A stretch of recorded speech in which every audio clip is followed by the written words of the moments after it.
여러분 저희가 무슨 폭포인지 아시죠? 폭포 이름이?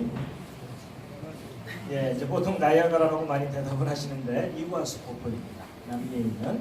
자, 창세기 1장 1절 말씀인데 각자 수준에 맞추어서 아무거나 하나씩 읽으시겠습니다. 시작. 여러분 여기는 캐나다의 로키 산맥입니다. 내년 청년부 여름 수련회 저기로 가시기 바랍니다. 자, 오늘 참석하신 모든 분들을 환영합니다. 서로 환영하시겠습니다. 환영합니다. 환영합니다. 제가 환영의 뜻으로 꽃다발을 또 준비했습니다. 자, 요한복음 4장 23절 말씀인데 함께 한번 읽으시겠습니다. 시작. 그러나 때가 오나니 곧 이때라. 참으로 예배하는 자들은 아버지께 영과 진리로 예배해야 하리니 아버지는 이렇게 자기에게 예배하는 자들을 찾으시느니라. 여러분 우리가 하나님께 예배하기 위해서 모였습니다. 근데 예수님께서 하나님께 예배드릴 때 영과 진리로 예배해야 된다 이렇게 말씀을 하셨는데 옛날 개역 번역 성경은요 신령과 진정으로 이렇게 번역이 되어 있었습니다. 기억하시는 분들 계시죠? 근데 정확한 번역은 진정으로가 아니라 진리로입니다. 여러분 그 진정으로 예배드린다는 것과 진리로 예배드린다는 것은 차이가 있습니다. 여러분 그 진정으로 예배드린다고 하면 진리를 몰라도 간절한 마음이 있으면 예배할 수 있다. 그런 의미가 됩니다. 그렇죠? 근데 여러분 간절한 마음으로 예배하는 것은 우상 숭배하는 사람들이 더 간절합니다. 여러분 옛날에 맑은 물 떠놓고 새벽마다 새벽 정성 드렸다 이런 날 들어본 적 있으시죠? 3년 동안 정성 드렸다 이런 지극한 정성을 웬만한 기독교인들이 따라가기가 힘듭니다. 그런데 그 우상 숭배하는 사람들에게는 뭐가 없을까요? 진리가 없습니다. 그래서 여러분 하나님께서 우리에게 주신 진리를 정확하게 알고 깨닫고 오 하나님 이런 진리를 우리에게 주셨군요 하고 반응을 하는 것이 예배라고 할 수가 있겠습니다. 그래서 여러분이 하나님의 진리를 정확하게 모르면 하나님이 기뻐하시는 그 참된 예배를 드릴 수 없다 이렇게 볼 수도 있겠습니다. 자, 그 다음에 이제 호세아서 6장 6절 말씀도 읽겠습니다. 시작. 나는 이회를 원하고 제사를 원하지 아니하며 번제보다 하나님이 아는 것을 원하노라. 여러분 이 번제는 이스라엘 사람들의 하나님께 드리는 제사인데 살아있는 동물을 죽여서 분해해서 불에 태워서 하나님께 드리는 아주 엄숙한 제사입니다. 그런데 오늘날로 표현하면 예배라고 할 수 있겠죠. 이런 간절한 예배. 근데 놀랍게도 하나님께서 그 엄숙한 번제보다도 무엇을 원하신다고요? 하나님을 아는 것을 원한다. 이렇게 말씀하십니다. 여러분과 제가 하나님이 어떤 분인지 알려고 노력하는 그런 삶을 살게 되면 그러한 삶 자체가 예배드리는 삶이다. 이렇게 이해할 수가 있겠습니다. 그리고 좀 더 정확한 번역은 하나님 아는 것을 더 원하였습니다. 원문 단어에는 더가 있습니다. 여러분이 더가 있느냐 없느냐에 따라서 뜻이 달라질 수가 있는데 여러분 이 왼쪽만 읽으면 번제 필요 없다 하나님만 알면 된다 이런 의미로 받아들일 수도 있죠. 근데 여기 더가 있기 때문에 번제도 원하시지만 하나님 아는 것을 더 원한다. 그러니까 번제는 당연한 거고 하나님 아는 것을 더 원한다. 그래서 여러분과 제가 하나님이 어떤 분인지 어떤 일을 하셨는지 자세하게 아는 것이 하나님께서 기뻐하시는 일인데 여러분 사람도요 자기를 알아줄 때 행복합니다. 맞습니까? 예, 인정받고 귀함을 여김을 받고 사랑받을 때 행복합니다. 여러분 저는 이제 재료공학이라고 하는 과학 분야 공부를 하다가 성경에 대한 과학적인 증거들이 많다는 걸 알게 돼서 사람들에게 그것을 알리는 일을 하고 있는데요. 여러분 학교 교육과정 속에서 진화 배우셨습니까? 창조 배우셨습니까? 진화 배우셨죠? 둘 중에 어느 쪽을 믿으시나요? 예, 오늘은 분위기상 창조를 믿으셔야죠. 근데 여러분 어느 것을 믿느냐보다 더 중요한 것은 어느 것이 사실이냐가 중요합니다. 제 말 맞죠? 여러분 우리가 믿어도 사실을 믿어야 되지 거짓말을 믿을 수는 없습니다. 그러면 다시 한번 질문을 드려볼게요. 여러분 진화, 창조 둘 중에 어느 쪽이 역사적인 사실입니까? 네, 소리가 조금 줄어들으셨죠? 여러분 저도 학교 다닐 때 진화론 다 배웠습니다. 그런데 나중에 정말 내가 이걸 목숨 걸고 믿을 만큼 확실한가 하고 구체적인 근거를 확인을 했더니 진화는 역사적 사실이 아닙니다. 과학적인 증거도 분명하지 않습니다. 오히려 사람들이 신화처럼 생각하는 창조가 과학적인 증거가 아주 분명하고 역사적인 증거들이 많습니다. 성경이 과학책은 아니지만 성경에 기록된 내용들을 과학적으로 검증을 해도 기록된 그대로 사실입니다.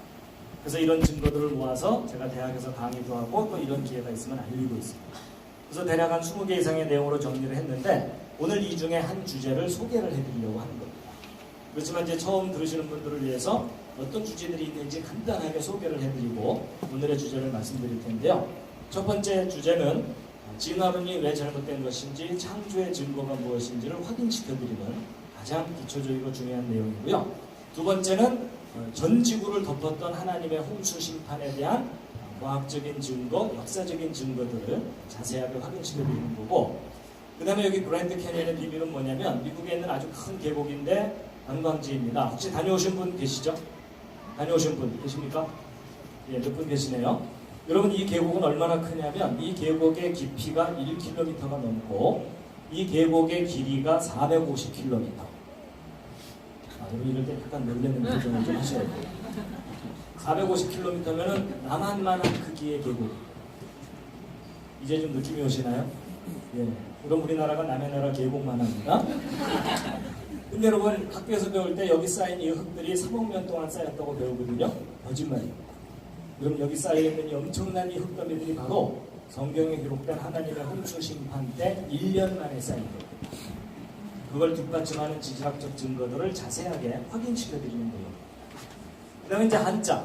여러분 한자 배우면 즐겁습니까? 지겹습니까? 근데 여러분 저 한자 속에 아주 놀라운 비밀이 담겨 있습니다. 이 한자가 뜻을 갖고 있는 글자들이죠. 놀랍게도 이 한자 속에 에덴 동산 이야기가 자세하게 담겨 있습니다. 아담과 하와가 선악을 알게 하는 나무의 열매를 따먹고 쫓겨나는 이야기가 저 한자 속에 상세하게 담겨 있습니다. 왜냐하면 이 한자를 만든 사람들이 대홍수 때 살아남은 노아의 후손입니다. 별로 안 믿어지는 표정들이시지만 자세하게 들으시면 많이 놀라실 거고요. 그 다음에 이제 공룡 이야기도 있어요. 성경을 믿는 사람들은 공룡을 어떻게 생각해야 되는가 하는 건데 기억나시니까 질문 하나 드려볼게요. 여러분 대홍수 심판 때 하나님께서 노아라는 사람에게 배를 만들게 했다는 거 아시죠? 거기에 육지동물들을 한 쌍씩 싣고서 그 홍수 때 살아남았다 성경에 써 있거든요. 자 질문입니다. 여러분 노아가 만든 배 방주라고 하는데 그 방주에 공룡을 실었을까요? 안 실었을까요? 자 옆에 있는 분과 상의해 보시기 바랍니다. 서로 별로 도움은 안 되겠지만 상의하는 척 해주세요. 자, 옆에 있는 분을 무시하지 마시고 의견을 좀 물어봐 주세요. 자, 서로 생각이 다르실 텐데 다음 중에 하나 골라보세요. 1번 싫었을 거다, 2번 안 싫었을 거다, 3번 잘 모르겠다. 자, 대충 정하셨습니까? 자, 1번 싫었을 것 같다. 내가 봤다. 자, 2번 안 싫었을 것 같다. 예, 3번 잘 모르겠다. 요즘 아무 생각 없이 살고 있다. 서로 의견이 다르죠? 정답 알려드립니다. 방주에 공룡 실었습니다. 여러분 그 학교에서 배울 때 공룡 수천만 년 전에 멸종했다 이렇게 배우죠? 세계적인 거짓말입니다. 여러분 공룡은 아담 때부터 인류 역사 속에 함께 살았습니다. 예수님 때도 살았어요. 거의 저를 이단 쳐다보시는데 중세 때도 살았어요. 그때 조금 먼저 멸종했을 뿐이에요. 그럼 제가 이걸 말로 해봐야 아무 소용이 없고 공룡과 사람이 역사 속에 함께 살았다는 구체적인 증거들을 자세하게 확인시켜드리는 거예요. 여러분 사람이 살다 보면 자기가 너무나 당연하게 여기고 있던 상식이 틀릴 경우가 있어요 없어요? 의외로 많아요. 자 그 다음에 여러분 오늘 이제 얘기하려는 게 바로 이 부분인데 영혼에 대해서 이제 오늘 말씀드릴 텐데요. 여러분 사람은 몸뿐만 아니라 혼이 있고 영이 있다 이런 얘기 하죠. 여러분도 혼과 영이 있으십니까? 있는 것 같은 느낌은 드시죠? 자 실례지만 옆에 있는 분 한번 살짝 보세요. 혼과 영이 보이십니까? 시커멓습니까? 아니면 요즘 기절해 있나요? 이런 그 바람의 눈에 보이지 않지만 존재하는 것처럼 사람을 움직이는 혼 그리고 영 이런 게 존재하거든요. 근데 제가 이제 오늘 혼이 무엇이고 영이 무엇인지를 과학적인 원리로 또 성경적으로 설명을 해드릴 거고, 여러분이 제 설명을 오늘 잘 들으시고 나면 여러분이 옆에 앉은 사람의 영을 인식할 수도 있어요. 진짜 이단이죠? 아니에요. 의외로 원리를 알면 쉬워요. 좀 이상하다고 생각할까봐 예를 하나 들어드리면, 여러분이 옆에 앉은 사람이 슬프다는 걸 어떻게 알죠? 표정, 눈빛, 이런 것보다 훨씬 중요한 게 있어요. 여러분이 옆에 앉은 사람이 슬프다는 걸 알려면 여러분 마음속에도 슬픔이 있어야 돼요. 공감이 되시죠? 여러분 태어나서 한 번도 슬픈 일을 겪어보지 않은 사람은 다른 사람의 슬픔을 이해를 못합니다. 그리고 또 큰 슬픔을 겪은 사람은 다른 사람의 작은 슬픔도 쉽게 이해를 하고 알아차려요. 또 거꾸로 너무 슬프고 기구하게 성장한 사람은 즐거움을 잘 누리지를 못해요. 제가 하는 말 다 맞죠? 그래서 여러분 다른 사람의 슬픔은 내가 경험한 슬픔을 가지고 이해를 하는 겁니다. 그런 인식의 원리가 있어요. 그래서 옆에 있는 사람의 영은 내 영으로 인식하는 거고 내 영의 질서가 있어야 되고 그런 원리를 이제 오늘 알려드릴 거예요. 자, 그 다음에 이제 여러분 화석은 진화의 증거로 배우셨지만 화석들을 다 모아놓고 확인해보면 종류대로 창조하셨다는 창조의 증거이고 대홍수와 같은 심판의 증거입니다. 이거 확인시켜드리는 거고요. 그 다음에 원숭이가 변해서 사람이 된 게 아니라 원숭이 따로 사람이 따로입니다. 그럼 원숭이와 사람은 연결되지 않아요. 그럼 원숭이 아무리 키워도 사람 안 됩니다. 그리고 여러분 옆에 앉은 사람 아무리 망가져도 원숭이 안 돼요. 원숭이와 사람은 처음부터 달라요. 그 다음에 인종 문제도 알려드려요. 여러분 성경이 맞다면 지금 지구상에 살고 있는 모든 사람들은 아담의 후손이에요. 그렇죠? 근데 아담이라는 한 사람으로부터 흑인, 백인, 황인종 나올 수 있다는 거 설명하기 쉽진 않죠? 근데 과학의 유전의 법칙이라는 걸 조금만 알면 또 쉽게 이해할 수 있고 실제로 같은 부모 밑에서 흑인, 백인이 태어날 경우가 있어요. 그래서 인종 문제도 알려드리는 거고 그 밖에 이제 몇 가지 이야기들이 더 있는데 이제 이런 것도 있어요. 동방 박사 이야기. 여러분 2000년 전에 예수님 탄생하실 때 동방의 박사들이 왕의 탄생을 알리는 별을 보고 찾아왔다고 성경에 써 있죠.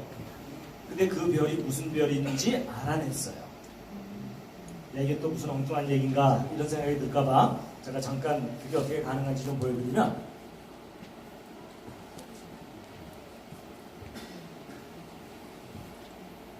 커서가 왜 안 진짜?